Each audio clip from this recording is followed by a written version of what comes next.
These long dog days of summer, I mean, we just made it through a heat wave. Mama was parched through this heat wave. I was hitting up Dunkin' every single day, and I will continue to probably for the rest of my days, but especially this summer. Dunkin' is helping everyone stay cool this summer with its lineup of refreshers. These drinks are packed with bold, fruity flavors and served ice cold. It's amazing. Dunkin' refreshers are the perfect afternoon pick-me-up. I like to start my morning with them personally, and then sometimes I go back for a second one because I'm just feeling crazy. They come in a variety of delicious flavors, including fan favorites mango pineapple and strawberry dragon fruit. And then for a limited time, there's black cherry and there's pink pineapple. I'm going to tell you something right now, and it's a bold claim, let me tell you, but I stand behind it. Pink pineapple will change your life. It is so good. It has me feeling like I'm sitting in a pool, resort side, just living, honey. It's so yummy. Try your favorite flavor with green tea, sparkling water, lemonade, or Dunkin's all-new limeade. I haven't tried the limeade yet, but I'm going to. Usually I get my drinks made with green tea and occasionally lemonade, but I do really like the green tea. Or if you don't want to build your own, try one of Dunkin's curated refreshers like the Cherry Lime Ricky or the Ultimate Pink Daydream. The Cherry Lime Ricky, scrumptious. I could drink like 3 of these a day. They're so freaking yummy. Head to Dunkin' today and find your favorite refresher. Dunkin' refreshers contain less than 1% fruit juice. Limited time offer. You know what's really terrifying? That unfinished college degree lurking in the background, just sitting there waiting for you. That's where Southern New Hampshire University comes in. With flexible online degree programs, there's no commuting, no rigid schedule, and no more excuses. Plus, they have some of the lowest online tuition rates in the U.S. Visit snhu.edu/morbid to learn more before your degree becomes just another story about what could have been. Chilling crime cases are mysterious, but finding coverage shouldn't be. With the State Farm Personal Price Plan, you have options and can personalize your plan to help create an affordable price so you can get back to cracking all of life's bigger cases. Talk to a State Farm agent today to learn how you can choose to bundle and save with the Personal Price Plan. Like a good neighbor, State Farm is there. Head to statefarm.com to get a quote. Prices are based on rating plans that vary by state. Coverage options are selected by the customer. Availability, amount of discounts and savings, and eligibility vary by state. Hey weirdos, I'm Ash. And I'm Alaina. And this is a mini morbid. Mini morbid. Mini morbid. It's an Ash-centric mini morbid. But it's kind of an Alaina-centric mini morbid because this shit is 6 pages long. Ash went scuba diving, guys. I went scuba diving and I came back to the surface and I'm like, hey. She doesn't even have the bends. I don't. She did it. I did it. She did the damn thing. I did just fall over your laundry detergent though, so maybe I do have the bends. That's okay. That's just a Sunday. That's okay. Yeah, that's fine. I'm very proud of you. Oh my god. I'm very excited. Say it one more time. I'm so proud of you. Thanks. This is so exciting because this is a really good case, guys. It's a really intense case, and a lot of people have actually requested this one, so I'm glad we're doing it. Doing the damn thing. We are doing the damn thing. But we have a little bit to talk about before we tell you what the case is, so what do we want to talk about first? Something really exciting that's happening this year. Live shows? A few really exciting things. Okay, so January 2020, we're going to be at the Gramercy Theater. Whoop, whoop. In New York City, New York. NYC. Baby. I'm like so excited. My fancy pants are hanging in my closet. Gotta find a fancy shirt to go with them. It's gonna be lit. The pants are so fancy, guys. It's unbelievable. The pants are the force and they're all with you. They really are a force to be reckoned with. They are. We're going to be in Nashville, back-to-back shows. That's gonna be insane. In the same night. I'm a little nervous for that. Yeah, that's gonna be intense. Wait, should I like outfit change? Ooh. Are you gonna outfit change? Probably not. I take myself way too seriously. I'm definitely not going to outfit change. Well, we probably won't have time to outfit change. No, we won't. I'm gonna dream about it. You can dream about it for sure. I want to have an event in my life where I need to outfit change. Well, anyways, enough about me. Also, in May, is CrimeCon. Yes, CrimeCon is right before Nashville. Yeah, CrimeCon is going to be so much fun. And we want to see all of your beautiful faces there on Podcast Row. Actually, somebody involved in the case that I'm going to be talking about tonight is also going to be at CrimeCon. I'm so excited to meet her. I can't fucking wait. It's going to be amazing. There's going to be so many cool people at CrimeCon. There are, guys. We can't wait to see them all. So many. Billy Jensen is going to be there, I think. Oh my gosh. Or at least I hope. I don't know. I don't have that confirmed. We're not friends yet. Yet. Are you going to lose your noodle if he's there? I'll lose my damn noodle. I would lose my noodle. I will be noodle-less. I will be gluten-free if he is there. Oh, don't go that far. No, sweetie. No. Why don't you head on over to Murder Apparel on their Instagram, click the little link in their bio so that you can wear a shirt to our show. Do it, guys. We love seeing Murder Apparel shirts on people when they come to our shows. It's the best. And if you use code MORBID, you can get 20% off. And Murder Apparel gave us some goodies for our trivia games for our live shows. Because you know we love the good trivia game. We love a good trivia game. So if you come into our shows, be on the lookout. Yeah, you got to get a prize if you win the trivia game. You got to bone up on your serial killer knowledge. Yeah, you better do some studying. Do it. What else? Well, you could go to our fucking merch store too. Yeah, because we're going to be adding some new things. We've been listening to everybody's suggestions, what you guys want. And we got some stuff in the works. We're talking to some people. We're talking to some people about some things. So just hang tight. We're going to be on it. And on that same note, because we've been listening to everybody's suggestions, people have been sending us the sweetest emails. The nicest reviews. Everybody's been like giving us some really kind words. Because we had a day last week where we got kind of bombarded by some nastiness. It felt like the whole world was just kind of like shitting upon us all at once. Yeah.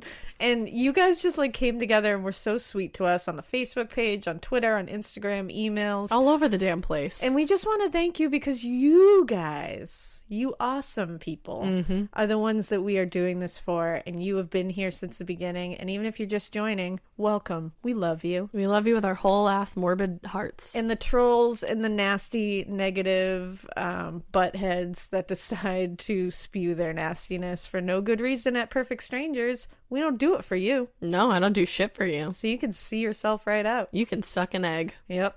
Don't let the door hit you.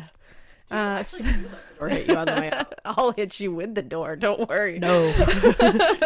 But we just wanted to thank everybody that's been so awesome, because we want you to know that we focus way more on the positive, awesome people than the negative trolls. Sometimes we just gotta out them. That's all. We just gotta be out and.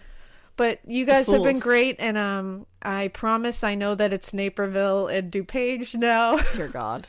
Dear God above. If you exist, please. We love you so much. Everyone who told us that it's Naperville and DuPage.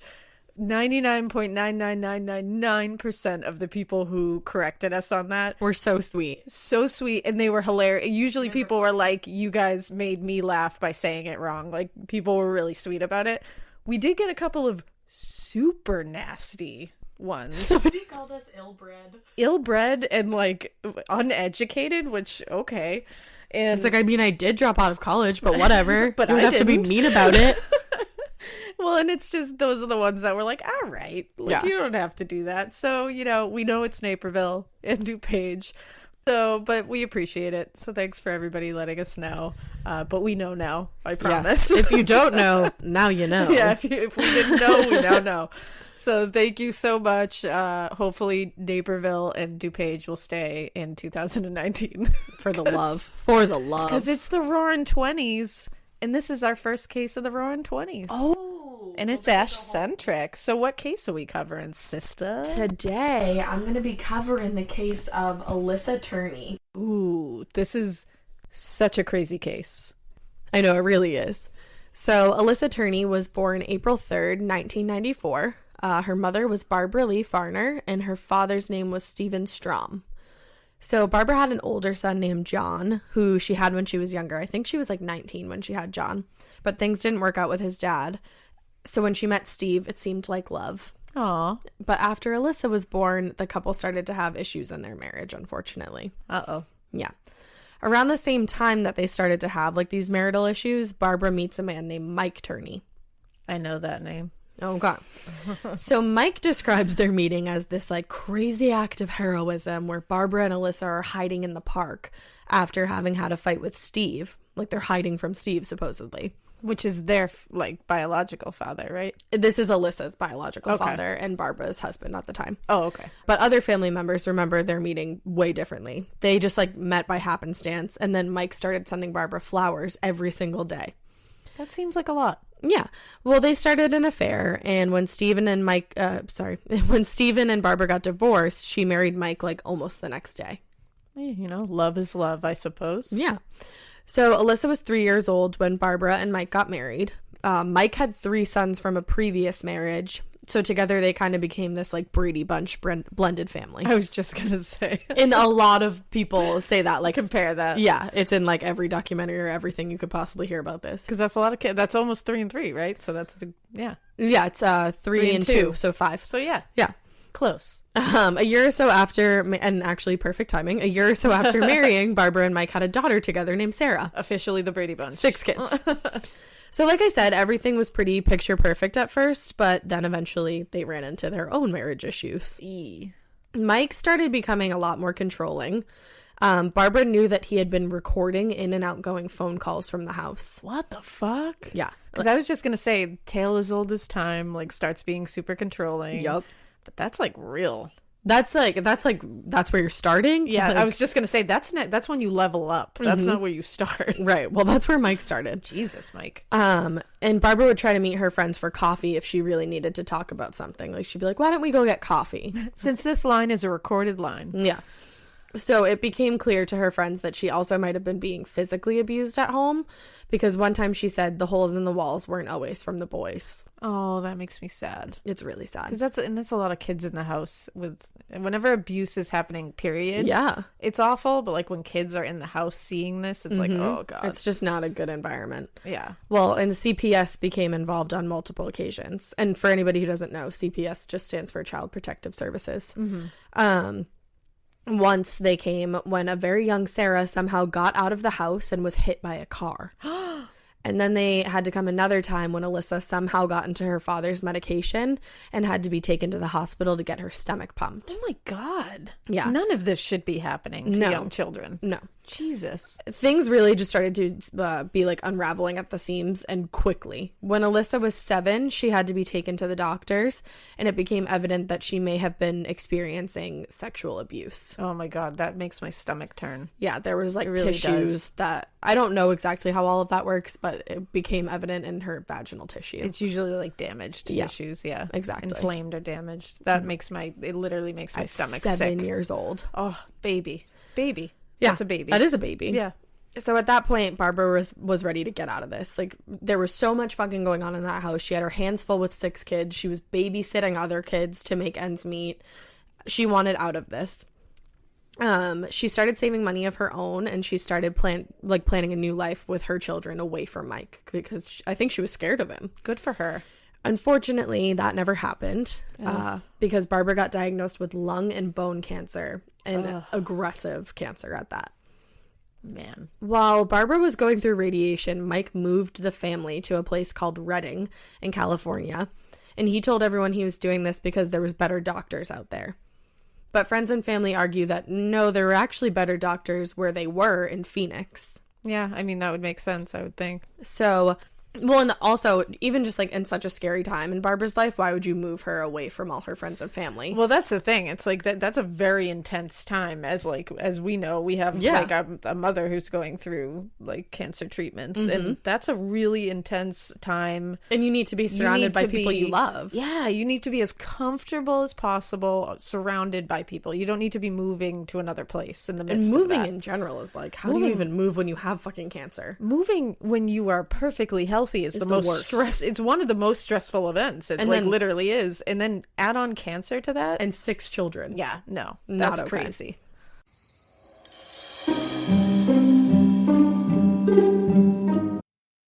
This is a paid ad by BetterHelp. I happen to be somebody that struggles with people pleasing. So a lot of times I will build things up and up and up and up and up and then kind of get to the point where I'm like, I need to let this out to this person. Even in 2026, that stigma and just stigma in general can get in the way of a lot of things, like getting support for your mental health. Maybe you've encouraged friends to consider therapy while avoiding taking that first step yourself because you're busy. You're worried about what other people might think, or telling yourself that you should handle this all alone. But therapy with BetterHelp, the world's largest online therapy platform, can be a space to slow down and talk through what's been building before it feels unmanageable. Just take a short questionnaire to identify your needs and preferences, and BetterHelp will handle the initial therapist matching work for you. Their industry-leading match rate means BetterHelp typically gets it right the first time. Feel confident knowing BetterHelp therapists work according to a strict code of conduct and are fully qualified. Don't let hesitation hold you back. Find support with BetterHelp. Sign up and get 10% off at betterhelp.com/morbid. That's BetterHelp, HELP.com/morbid. Chilling crime cases are mysterious, but finding coverage shouldn't be. With the State Farm Personal Price Plan, you have options and can personalize your plan to help create an affordable price so you can get back to cracking all of life's bigger cases.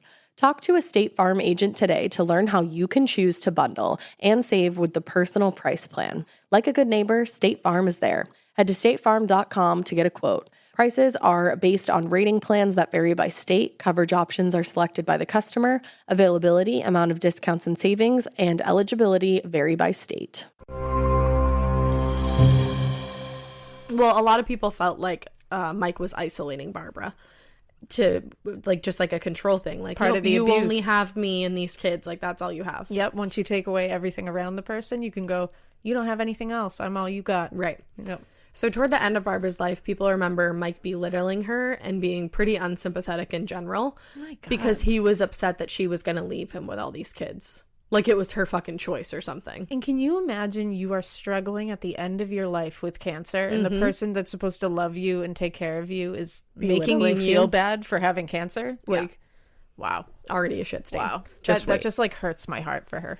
Me too. And really does. it's just so sad. It's Like, awful. That must be like such a time where you feel so alone anyways. Yeah. And then to have like somebody there like trying to help you, I'm sure is like all you need, but you already feel alone. And then to have somebody there that doesn't want to help you, it's like, oh my God. That just must be the pits of despair, Hell, yeah. honestly. And then it's like all these kids are going through losing their mother in this horrific way because cancer fucking sucks. It's awful. And they're losing their mother in this horrific way, and then now they they're see having to their deal dad. with this guy who doesn't give a shit and is Right. only concerned with what he's going to have to deal with after she's dead. Exactly. Like, what? Yeah.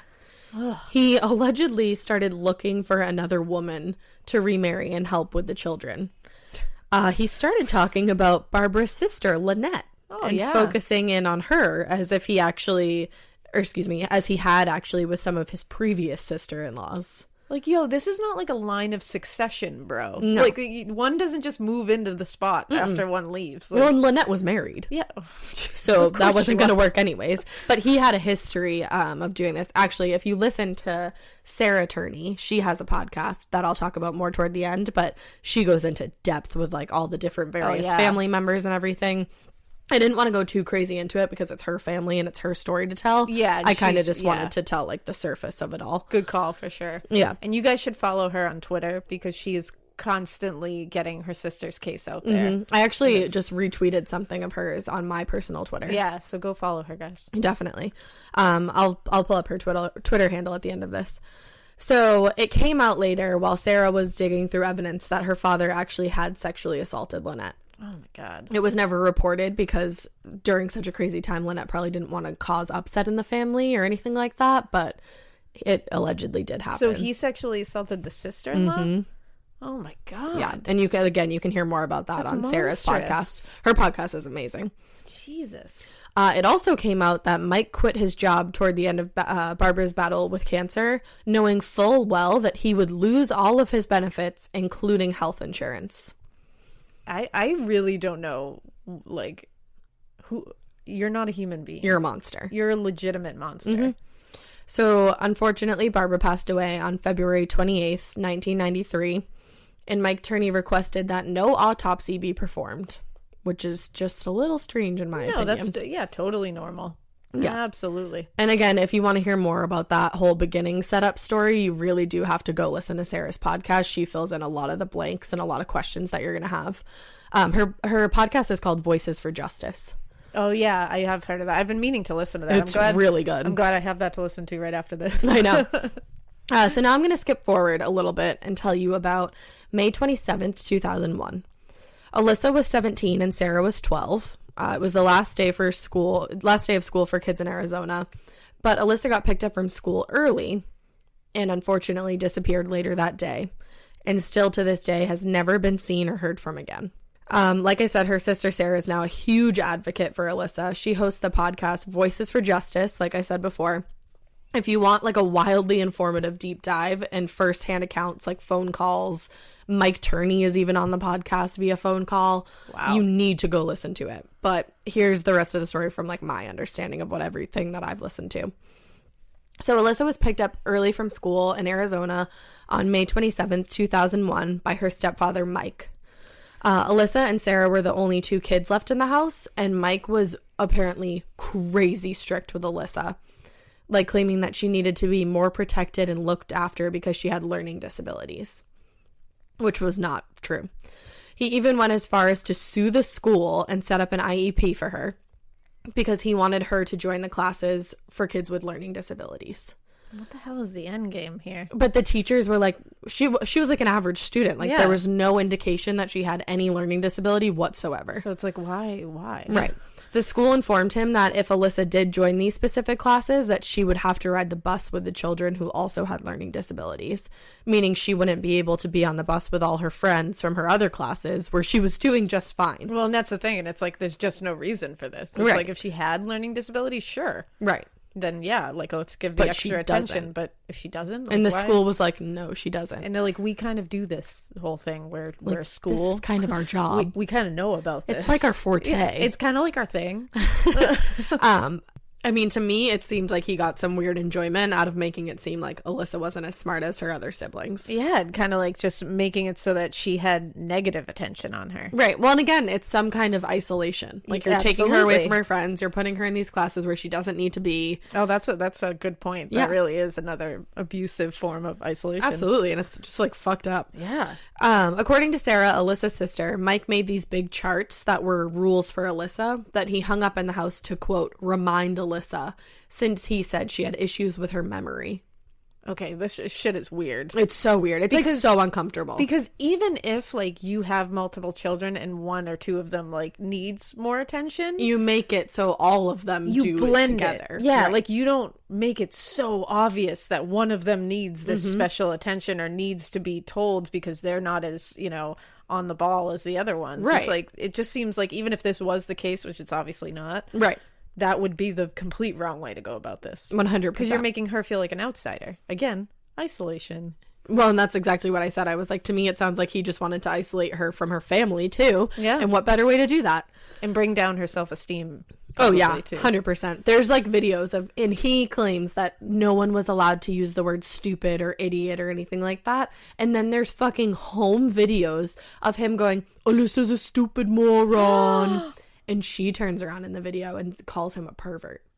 Good for her, which man. is very interesting. You don't just call your father figure a pervert. No, not at all. For no good reason. No, something was going on. He also surveilled Alissa during basically every moment of her life, especially when she became a teenager.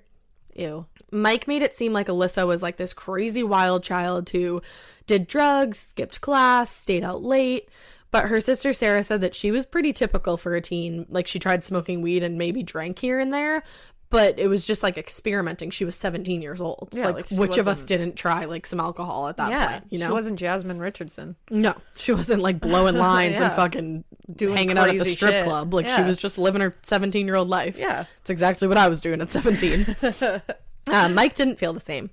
He had video cameras set up in vents around the house to keep tabs on her. No. Wrong. No. Yeah. I mean, my kids are going to have like GPS trackers on them, but I'm not going to survey them. No. I'm not going to watch them like do anything. Alaina. He had a system that recorded all the phone calls, like I said, that went in the home or out, like ingoing or outgoing phone calls. It surveyed everything. That's insane.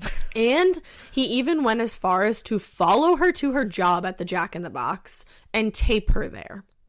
What would be the purpose of that? I like to make sure that she was there. But And it's like, why are you, like, you can go Well, and that's make the sure thing. she's there. You don't have to videotape it. It's one thing to be like, I don't know if she's going to her job, like whatever, kids do stupid shit. Mm-hmm. And you want to make sure she's going to her job every day and you follow and be like, okay, she got there, she's in there. Why the fuck are you videotaping? If she's already there, she's there. She's there. Exactly. That's it. And there's videos of it online and it's like chilling as fuck. Sheila's like she'll be doing something and she'll see him, I think, and she goes like away, like out of camera frame. Which is crazy because that makes it seem like that was so normalized to her, that behavior. Like, he just films me. Oh, well, if you This go, is just what happens. if Like, you- that's fucked. if you watch the video, it's fucking terrifying because at the end she comes out of the Jack in the Box and she's like, Dad, like, you got me in trouble. And he's like, what do you mean? And her manager was like, your dad can't do that. Like, Yeah. she was like, you know, like, I told him, like, you're just excited because it's my first job. Like, okay, let me drive. Like, this was so fucking normal to Like, her. super casual. Like, yeah, I just told him that you were filming me for this reason. Right. But we all know why. It's like, No. no, No. not normal at all. Fucked up. No. Horrible that you had to grow up that way. Like, so sad. This poor girl. You know, it Poor- kinda- all these kids, these poor kids. It's awful. It kind of reminds me of the Susan Powell case with Yeah. like the videotaping. Yeah, I was actually thinking about that. Yeah, it's weird. So back to the last day of school. Mike picks up Sarah from Paradise Valley High School early, but never told anybody that he planned to pick her up early. He later says that he picked up Alissa early per her request because she was planning to break up with her boyfriend that day and was avoiding him in the meantime. That wasn't true because she had plans later that day to go to a party and her boyfriend was going to be there. So it's like, no. And when she was leaving school, she ducked her head into his classroom and was like, oh, I'm leaving early. Like, see you later. Yeah, so Like, that doesn't make they any were sense. fine. Yeah, she was clearly not trying to avoid him. No. And anyone who knew them said it's just not true. She and her boyfriend were doing completely fine. Really. So Mike says that he took Alissa to lunch and that they got into an argument about her wanting more leniency with the rules. And this is so gross. He said something along the lines of, you have to live by daddy's rules or daddy will be a nervous wreck. Ew, ew, ew, ew, ew. Gross, gross, gross. It just doesn't sound right. I hate it. In that context. I hate it. Oy. According to Mike, Alissa didn't like this answer, and when they got home, she stormed into her room, and he left to pick up his other daughter, Sarah. Now, Sarah, who, remind you, was 12 years old, she went to, like, a water park for the last day of school, and she was supposed to be picked up by her dad.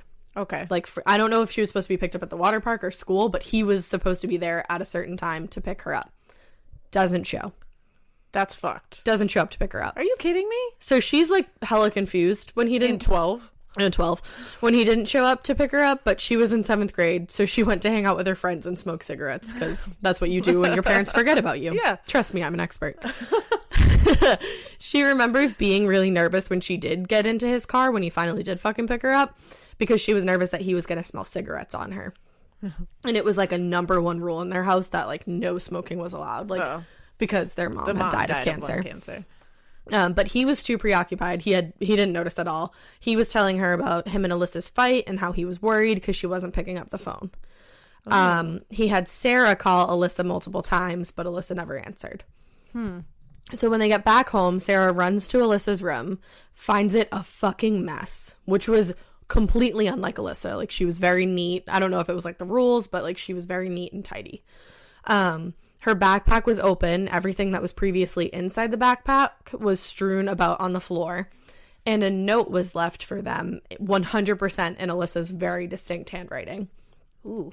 The note said, wasn't dated, by the way. The note is not dated. Okay. But it does say, Dad and Sarah, when you dropped me off at school today, I decided that I really am going to California. Sarah, you said you didn't want me around. Look, you got it. I'm gone. That's why I saved my money. Dad, I took $300 from you. Alissa. But that was not dated. Not dated, which I think is important. Yeah. I'll I get would to that say so. later. Yeah, because I have I have a thought. I have a theory. So they call her... I have a theory. I have a theory. Who watched Buffy?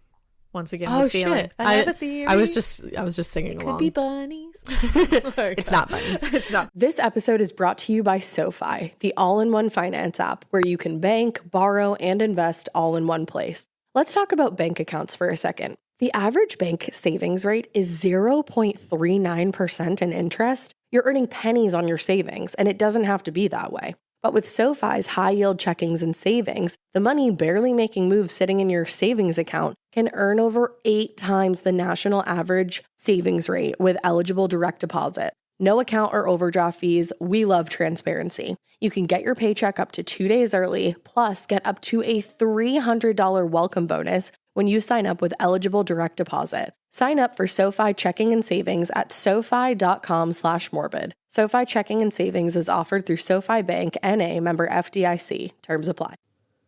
You know that feeling when you come home late from work and those puppy dog eyes just pierce right through your soul? Or when you're packing for a trip and your cat refuses to leave your suitcase? Yeah, we've all been there. Pet parent guilt is real. And you know what? It's completely normal. That's exactly why Hill's Pet Nutrition exists. They understand that being a pet parent means being human, with all of our imperfections and daily juggling acts. Hill's science-led nutrition helps you give more love than humanly possible. Whether it's those long work days or trying to balance attention between multiple pets, Hill's Pet Nutrition gets it. They've created science-based nutrition that supports your pet's lifelong health so you can feel confident even when life gets hectic. Because you're only human, there's Hill's. Science does more. Ready to let go of the guilt? Find the right food at hillspet.com/podcast. That's hillspet.com/podcast. So they call her cell again, and they realize that it's sitting on her dresser. So wherever she ran off to, she didn't bring her cell phone. Yeah, that doesn't make sense. Or her makeup, or her hairbrush, or her fucking school shit. She left with nothing. So literally everything was left. Everything was left. Like toothbrush, all that. Everything. She didn't have anything on her. Yeah, that's weird. Yeah. No toothbrush, no hairbrush, no nothing. Also, she had a bank account set up, and in the bank account was $1,800. Which personally, in my mind, that's like a lot of money for a 17-year-old to save up. I was just going to say, like, good for her, saving that much money. She didn't take a penny of it. Yeah. And it was remained untouched until I think Mike touched it at some point. But it was remained untouched from like any outside source. Okay, that's usually a bad sign. Yeah. And while we're on that point, why would she have taken $300 from Mike if she had $1,800 of her own? Exactly. Right. So Mike Or calls... is that just to set up why that bank account isn't being touched? Right. Just putting it out there. Yep, exactly. So Mike called the police and he told them about Alissa while he was being calm, cool, and collected. He didn't make it seem like a big deal, just that she had run away, left a note, and was probably going to head to California to stay with her aunt, which had originally been her plan for the summer. She was supposed to go out and stay with her maternal aunt, but then I don't know if Mike said like she couldn't or if they were still working on that, but something fell through. Yes. So no formal search party went looking for Alissa that night. No Amber Alert was put out. She just vanished, and law enforcement seemed to accept the fact that she was a runaway. That always makes me insane. Like, she's a 17-year-old girl. And no matter what, so what if you're wrong and she did run away? Expend all the resources. Well, and find her and have her tell you that herself. Exactly. I would rather them overreact than underreact. And when they underreact, it goes up my ass sideways. Because it's like, she's a 17-year-old. Sure, she could be a runaway. But overreact. Expend all the 100%. resources. Because you know what? It's like, well, okay, we spent all that money in that time and here she is. Right. It's better than being like, well, she's probably fine, and then having somebody murder her. Exactly. Ugh, drives me nuts. So back to the note. It makes a lot of people wonder if there was no date on it, if she wrote it at a different time and then never acted on leaving. That's what I wondered. And maybe Mike found it and saved it and used it to his advantage.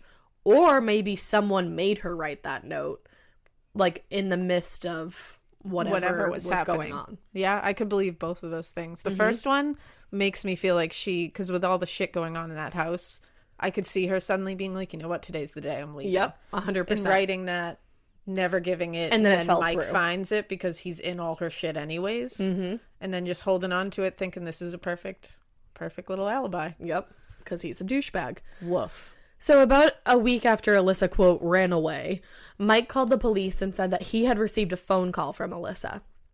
He said the phone call was scrambled and that when he said, "Is this you, Alissa?" she replied with a few cuss words, said, "Leave me alone," and then hung up the phone. Convenient. Why would she even bother calling if that's all she was going to say? And it's like, if this all went down the way he's saying it did, Yeah. that they just had a disagreement over, you know, like the rules being slacked a little. Mm-hmm. Is this really how it's going to go down? Right. She's going to call you from a scrambled random phone and be like, you know, Leave me this, alone. burr, burr, burr, like beep, beep, beep, leave me alone. Like, Yeah. no, It doesn't make any sense. it's not a proportionate response. No. Well, according to him, he told the police what happened and he asked them if they could trace the call and they were like, "Nope, sorry, can't help you." Oh, good. He says the police were no help at all to him and that he had to take Alissa's case on himself to hopefully figure out what had happened to her. Interesting side note, Mike himself had been a police deputy in the 70s. I am shocked. Mm-hmm. Shocked, I tell you. Well, and so you would think that the police would be eager to help him, like a fellow Absolutely, policeman. one of their own, of course. Right. But apparently they weren't. Also, keep in mind, maybe Mike just knew all the right things to say to make it seem to the police like this was just a runaway case. And that's all it was. Somebody who is a former law enforcement officer would know these things. Yep. But then he knew that to everybody else, he had to make it look like he was this grieving father and he was so upset and blah, blah, blah, blah, blah. Of course. And that's what Sarah believed. She said whenever he spoke to the police, it was brief and he really harped on the runaway thing. But then when he talked to family members or friends, he played the card of the grieving father and said he thought something awful happened to Alissa. And how convenient of a former police officer knowing that by using that, the police are no help, they're not doing anything thing, people are going to go, oh, of course. Like, Exactly. people are going to believe that because he knows. As a former police officer himself, he's probably dealt with it, with Right. people underestimating what you do. So it's It's like just the way it goes. very convenient. Yep. He has all the fucking ins and outs. He does. So back to that phone call that happened a week after Alissa vanished. Yes, I'm interested. Mike actually ends up, he's been in like a crazy amount of lawsuits, and this is just another one. He ends up suing the phone company to figure out where the call had been made from. And interestingly enough, it did turn out that the call really did come from a payphone in Riverside County, California. Okay. So that is weird. That's very weird. Nothing really ever comes of that. Oh. It's just like a weird kind of thing that happened, but And that's odd. You'd think that would be like yeah. really harped on. So Mike says that after that, he went out there and handed out flyers of Alissa, asked if anybody knew anything, but no one in California or Arizona had any answers for him. Okay. So the case really was at a dead end from basically when it fucking started until 2006. Okay. And finally, 2006, the Turney family thought that they were going to get some answers. Oh shit, what happened? A man already serving a life sentence in prison for murder confessed to killing Alissa. Oh Jesus. So this man's name was Thomas Heimer. His nickname was apparently Psycho. Oh, that's very casual. Awesome. He was arrested in Georgia for the murder of Sandra Lee Goodman, who was 30 years old. Her body had been found, unfortunately, under a bed at a motel in Fort Lauderdale. Oh boy. I feel like that's She- very familiar. I might know that case. You might, yeah. She had been stabbed in the neck and strangled. Oy. And That when is psycho. yeah, psycho as fuck. When they arrested Thomas Heimer, who was 26 at the time of this murder, Jesus. he was driving her car, the victim's car. That's So that's just a little side note into that. dumb criminal of the century. Yeah, he doesn't seem very smart. Yeah. So after being sentenced to after being sentenced to life in prison, Heimer confessed to killing 21 women. Oh my God. He also, this isn't funny, but it's fucked up. He once confessed to killing J.C. Dugard, who was alive And it's like, well. sir? Wrong. Wrong. I go, but obviously Incorrect. that was untrue. Yes, that is very untrue. All right, so we can't really take everything that Psycho says To be true. as Bible here. So when he confesses to killing Alissa, detectives say what exactly happened that night. And also they show Heimer a lineup of women where he does successfully point out Alyssa's picture. So he claimed that he and Alissa met and that they'd had sex in some hotel and that she had, quote, unusual sexual traits. She was a heroin I hate this addict. already. Yeah. He said she was a heroin addict And after he murdered her, he disposed of her body in a way that ensured that she would never be found. He dismembered her in a bathtub and dumped her body in some like recycle place. Holy shit. Yeah. He also claimed that he stole jewelry off of her and gifted it to some of his ex-girlfriends. So the detectives start talking to people to confirm that there was, detectives start talking to people and they confirm that there was absolutely no way Alissa was a heroin addict. First of all, she's under surveillance 24/7. Absolutely. Her dad would 100% know if she was on heroin. Yep. There was no marks on her arms. She had plenty of friends. Like, everyone was like, that's ridiculous. Yeah. There's no way. Yeah. I feel like somebody in your life would know. Yeah. That's not. They spoke to her boyfriend and he was like, nope, she has no unusual sexual traits. That's not true. And then they speak to Heimer's ex-girlfriends and none of them remember receiving any kind of jewelry from him. All right. So this guy is like a Henry Lee Lucas, honest tool kind of bullshitter that just decides to make shit up. Yeah, 100%. Because, cool. prison's boring, I guess. Yeah. Fuck those guys. So detectives decide to give Heimer a polygraph, which he fails. And when detectives zero in on him, he changes his story and he's like, you know what? Maybe it wasn't Alissa that I killed after all. That probably wasn't it. And police think that he must have like seen her picture in the newspaper before all of this, and that's why he was able to identify her. That makes sense. I was wondering if that was a possibility. The only good thing about this is that it kind of sheds a little bit more light on this case, and it kind of gets things going again. Yeah, that's true. Because it brought it back into the headlines. 5 years of nothing, and then this happens. So detectives start talking more and more to Alyssa's friends and family. And while talking to them, they find a little more out about Mike and Alyssa's dynamic. They find out about the surveillance in the home, the monitored phone calls, etc. And then Mike actually sends them videos he had of Alissa making out with her boyfriend on the couch. I hate that so much. Like, why do you have those videos? That's such a private thing. That is creepy as fuck. And why are you... It's just so weird. So you're literally just voyeuristically watching her make out with her boyfriend. Right. And in my opinion, he probably gave them to the police to be like, look at her boyfriend. Like, maybe that's where answers lie. Look, she has a boyfriend. Right. Like that. And as a former law enforcement officer, he knows that's one of the first places you look. Is the boyfriend. When the police asked him about the surveillance from the day that Alissa went missing, guess what Mike said? Don't have that? He reviewed it already himself, and there was nothing suspicious on the tape, so he was not going to give it to them. Oh, good. Okay. Yeah. Totally. That's fine. We trust you. No big deal. Absolutely. It's totally fine. Oh, wow. Essentially, everyone in the Turney family was telling everything they knew to the police, and they were trying their hardest to get Alissa found, except for Mike. He, wouldn't fucking say anything. He was just shutting shit down. Yep. Even Alyssa's friends and boyfriend, John Lackman, were being cooperative. During an interview with the boyfriend, John Lackman, the police find out that maybe there was some kind of sexual abuse going on in the home. Ugh. John tells them that Alissa once told him about a time when she was younger where Mike picked her up early from school. Oh, I'm already upset about drove out to some unoccupied area and tried to, quote, fool around with her. Oh my God. But she got aggressive with him and somehow got out of it. Good for her. He also tells police that Mike had once taken him aside to tell him that Alissa was cheating on him. Whoa, that's some jealous shit. Yup. And that was one of the only significant fights that he and Alissa had ever been in.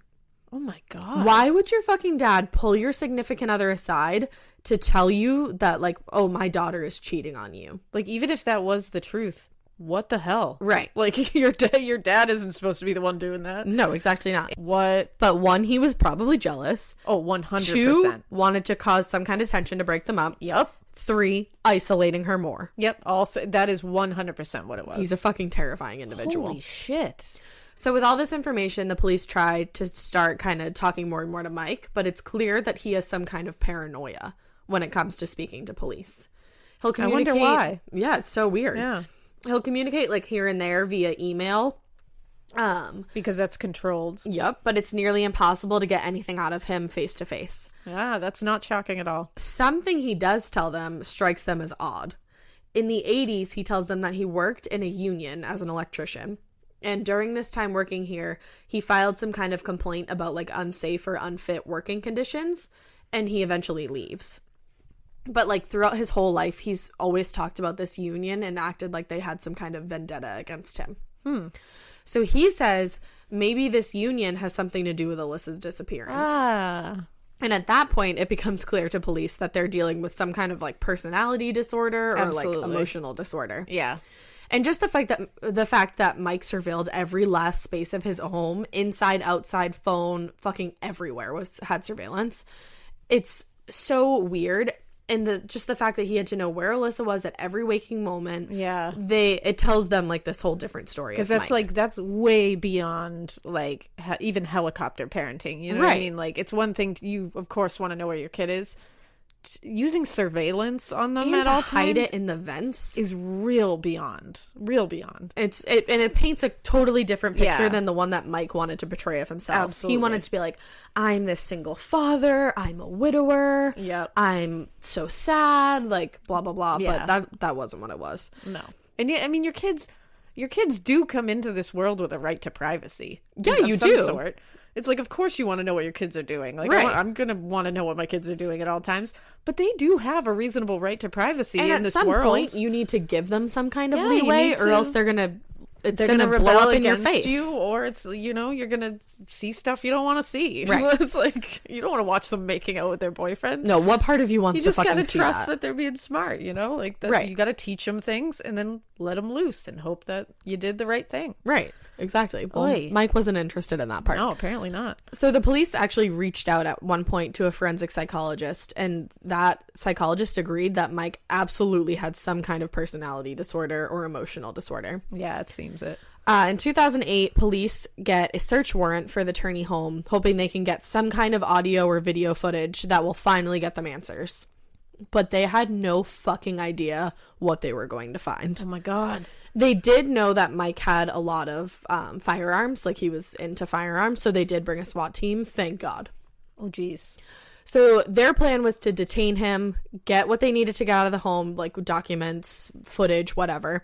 Maybe some handwriting samples and DNA from Mike. Simple. Yeah. Nope. No. They go out to the Turney home. Mike is walking to the mailbox. They detain him, and on his person find 2 pistols, 7 magazines, and a knife. Isn't that what you take to the mailbox every day? Literally just on his person. Like, that's... Well, you never know what you'll encounter on your way to the mailbox. Like, that is paranoia to the nth Holy degree. shit. You are getting your mail. I walk around with mace on my keys, and I thought that was pretty intense. Half the time I forget to put my fucking keys in between my fingers Holy in a parking shit. garage. Like, Mike, That's a what lot. is That's a going lot. on? So they go inside to see what's inside, Yeah. and I bet they wish they hadn't, because it is insane in the house. There's like shit strewn everywhere. It's like a fucking mess. And they find 19 guns, 2 silencers, 26 pipe bombs, Oh. and a manifesto entitled The Diary of a Madman Martyr. Yeah, I'd say something's going on here. Yup. Seems dark. You know that feeling when you come home late from work and those puppy dog eyes just pierce right through your soul? Or when you're packing for a trip and your cat refuses to leave your suitcase? Yeah, we've all been there. Pet parent guilt is real. And you know what? It's completely normal. That's exactly why Hill's Pet Nutrition exists. They understand that being a pet parent means being human, with all of our imperfections and daily juggling acts. Hill's science-led nutrition helps you give more love than humanly possible. Whether it's those long work days or trying to balance attention between multiple pets, Hill's Pet Nutrition gets it.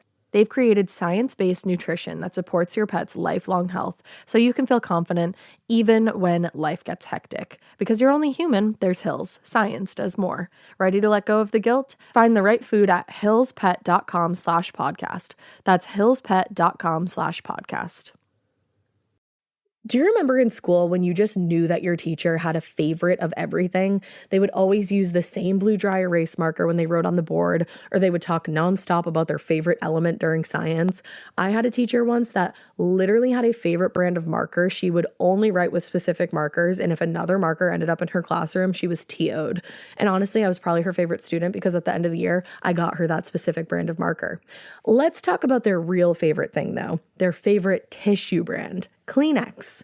According to Teacher List, they are the #1 facial tissue trusted by teachers. Kleenex Ultra Soft tissues are silky soft to help prevent skin irritation, and now you can take them anywhere with Kleenex Snap and Go. I absolutely love Kleenex Snap and Go. It's so perfect to have that in your car. I had a cold last week and I was just, honey, my nose was a faucet. I hate to do this to you, but it was disgusting. Drew literally came out of our garage with like 15 of the Kleenex Snap and Goes, and I put those in my glove compartment, and honey, they were easy access. It was so nice knowing that I didn't have to blow my nose into like an old wrapper that I had. Ew. So do the best thing for your kids' teachers and stock up on the ultimate classroom favorite. Maybe it'll make them their teacher's favorite student. They definitely have a favorite. Don't even get me started because, again, you know it was me. For whatever happens next, grab Kleenex. So if that wasn't enough, they also found strange documents that were signed by Alissa. Oh, no. Stating that Mike had never physically or sexually assaulted her. Yeah. Nope. Like, this is real bad. He had written up all these, and apparently this was something that he did. Like, he wrote up things and made people sign them. And he wrote up this document stating that he had never physically or sexually abused Alissa, and her initials are next to it. Like, he made her fucking sign it. I am willing to bet that was signed under duress. Oh, 100%. I'm willing to put a lot of money on that. 100%. Yeah. And it's like, oh, that's horrifying. Can you imagine this? Why would you ever feel the need to write that? If you didn't do anything, why the hell would you ever need your kid to sign something saying you didn't do anything? You wouldn't at all. This would never even enter your realm of being. And that's like another example. There's another example of him doing something like that where it's like, you don't need to do that if you didn't do anything. He also had at one point, I didn't write this whole thing down, I'm just kind of talking from what I remember. He had called CPS and warned them that like Alissa was going to file some kind of complaint. Or oh, that's bad. If she did, that like it wasn't true. Yeah. See, anytime that shit is going on, it's like, yeah, that needs to be looked into, man. It's just so weird. You just think of like this environment, man. These poor kids. I can't imagine. They also, in Mike's bedroom, find a shit ton of bondage porn videos. And I think one of the scariest discoveries that they find is a snuff video, which had been edited to loop over one specific scene like 4 times. In the scene, a woman is bound, gagged, and killed on camera. Oh my, like a legit snuff film? A legit Holy snuff shit. film. And like it is, he edited it so that it's looped. That very scene is looped 4 times. So he would just watch it over and over and okay, over. guys. I mean, like other than the pure fact that you're watching someone to get off being murdered, like that's what you're doing. It's like everyone has fetishes and we would never fetish shame because like you do you, as Yeah, long as you're not live hurting. your best life. As long as you're in a consensual situation where nobody is. Murder is not consensual. But getting off to murder, like actual murder, watching somebody being murdered and getting off to it. You have to watch it over and over That's again. a problem. You're fucked in the head. You need to talk to somebody. If that shit is your shit, you need to talk to somebody. Please. Because you're going to end up hurting somebody. Yeah, that's a sign. When you get, because think about it, it's like Ted Bundy, all these sexual sadists. Yeah. They got off on watching somebody Murder. dying or dead. It's not okay. The fact that even exists in the world like makes my heart hurt. That's scary. So other than the fact that that's just in and of itself, because again, horrible. bondage and all that, that's totally fine. Like That's we're different. not saying that's weird at all. Like No. you do you. That's fine. As long as nobody's getting murdered in your porn, live your life. Snuff films, totally different situation. Not okay. That's fucked. Fucked up. Yeah. I stand by that. I will never I will never move from the podium of snuff films are not okay. I'm willing to say that. Everything else, as long as nobody's getting murdered or like hurt in your whatever you're watching to serve your duties, Yeah, as live long your as life. it's all consensual and all that fun stuff. So if that wasn't enough in and of itself that there was that video there, God, I didn't know this. Alissa had told her friends that she one time woke up tied to a chair, gagged, and that Mike was on top of her. My heart just stopped. Yup. That's horrific. And then, if that's not enough, Oh my God, this poor child. there's also a story where Mike's nephew David had been staying with the family between 1998 and 1999. And he was staying with them. So he got home from work one night and popped in a video to the what's it called, a VHS player? Yes. Yeah. I had to ask Annie. I was like, what is that called? And that's what she said. And I was like, no, that doesn't sound right. There's the generational difference right there. I'm like, what's that thing that played What's videos? that thing? I feel like an VHS. idiot. So he pops it into the VHS. It's labeled Dr. Dolittle. Oh no, and it wasn't Dr. Dolittle? Nope. Oh. He was horrified to see what he was pretty sure was Alissa lying on the couch with nothing but shorts on and her face covered with a newspaper. And then another clip, hate this so much. another clip directly after that of another woman in the same position with her face covered and Mike sitting in the room. Just sitting in the room? Just sitting in the room. That's not Dr. Doolittle. David packed his shit up that night and left. Good. He was for like, David. fuck that. Goodbye. Because you know what? I would do the exact same thing. Mm-hmm. And then I would call the fucking police. Well, I think he tried to, and I don't know what he tried to do, but Yeah. he Either told people. Get out of there. And Mike was like, no, he's a drunk. He's like, don't believe him. Oh, yeah, of course. There's no doubt that Mike was going to go to that union hall and commit some kind of terrifying act of domestic terrorism. It seems so. Yep. But was his motive actually because of Alissa, or is he just a straight up psychopath? I would make a guess, but I'm going to let you talk. So, and then does he actually believe that this union hall has something to do with Alyssa's disappearance? Why is he just coming out with this 7 years after she's gone missing? Yeah, that's what doesn't make sense. If you really thought that they had something to do with her disappearance, you would have said that 7 years ago. Absolutely. And done anything in your power to get your supposed, daughter home. Immediately you would have said that. So according to Mike, there were no bombs in his home, only fireworks and things to make a loud noise for when he blew his own head off. No, I don't think so. Let me make myself a victim now. I was planning on I just was killing going- myself. He says the police planted all the bombs in his home to frame him. He also apparently at one point said that he was going to the union hall to kill himself, not to harm anyone else. And the reason he was going to do this was to bring attention to Alyssa's case. I feel like there's better ways to do that. Yeah, okay, buddy. That's not what you were going to do. I don't know. I feel like you that whole martyr thing is definitely fitting very well for him. Yeah. One thing that really sent chills down my spine is there's this part in 2020 documentary where Mike is being confronted about all the allegations of sexual abuse. For one thing, he looks to the side a lot when he's asked a question. That's very telling. And yes, I understand people react differently in situations. Sure, but if you're looking to the sides and kind of you have this smirk on your face, you're a fucking liar. And also, you're not giving people any reason to believe you when you're acting shifty.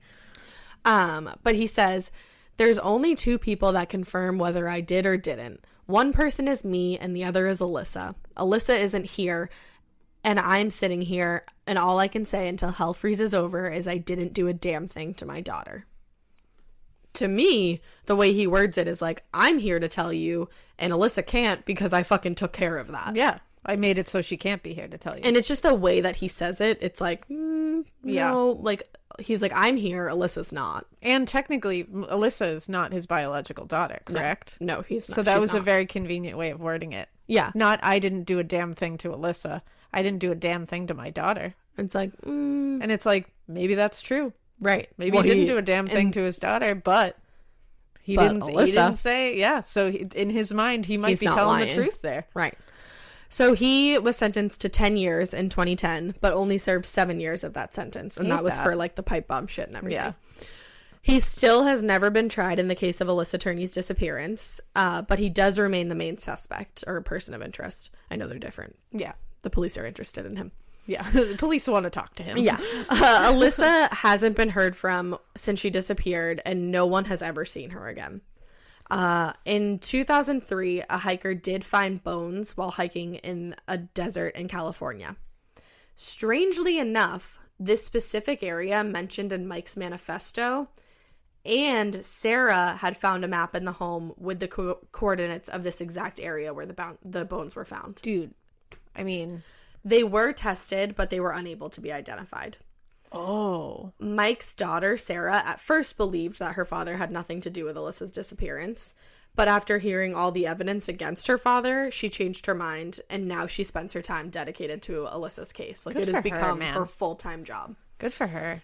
She was told by police that all she can do at this time is spread the word and get more people aware of this, and hopefully they'll be able to do something someday.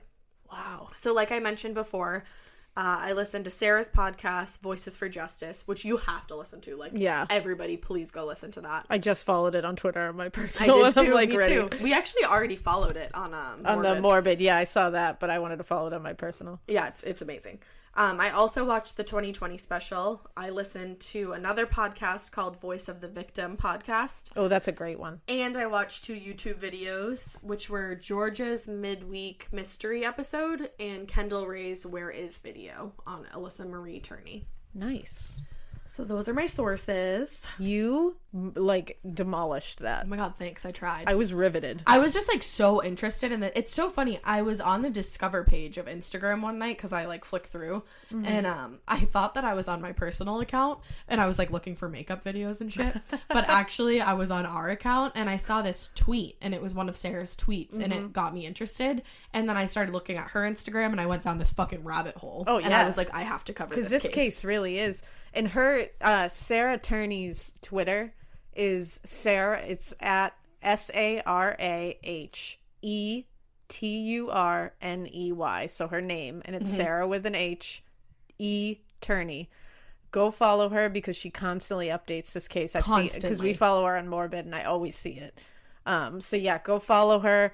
I'm wondering if they ever got a forensic anthropologist to look at those bones. I don't know exactly what, because it's just mentioned briefly on the 2020 episode, and I'm actually still listening to Sarah's podcast. I haven't been able to finish it, but there are some wild things in this case. There's I don't know if it's a phone call, but Sarah mentions that she spoke to her dad, and that he told her if she wants to hear if he's responsible or not, to be there when he dies, like be next to my deathbed. Oh, I saw that. You'll get your answer. Or you'll get your answer. That to me, that's a fucking confession. What innocent person says that? Be at my deathbed and I'll let you know. What innocent person says, be at my deathbed and you'll get your answer? No, an innocent person is going to go, that is the answer. And then there was another instance where he said he would tell them the whole story if law enforcement agreed to give him lethal injection within 10 days. So you're not giving the full story. You just admitted you haven't given the full story. Right, exactly. What the fuck? And why do you need to be killed after you give the whole fucking story? Oh, because you did it and you don't want to rot in jail. This is horrific. It's horrible. And it must feel so incredibly helpless. Yeah, for, I can like imagine. Sarah and her family and friends. Like, they must just be sitting there just because wanting to know. scream. Well, because they know. And it's like, what can He's you do? just walking around free. Huh. And there's a bunch of other shit that's in this case. You have to go listen to Sarah's podcast. Yeah, it's everybody crazy. go listen to that, because the more people who find out about this case, hopefully that can be done about it. And hopefully law enforcement will take it even more seriously. Yeah, you know? I mean, that's infuriating. Mm-hmm. There's also, I know she's trying to get raise money for billboards right now. It's on her Twitter. So if you are able to, please go donate to that. She's not asking for a lot of money. Whatever you can donate. No, we're totally going to donate. We're absolutely going to donate. We'll do it right after we stop recording. Yeah.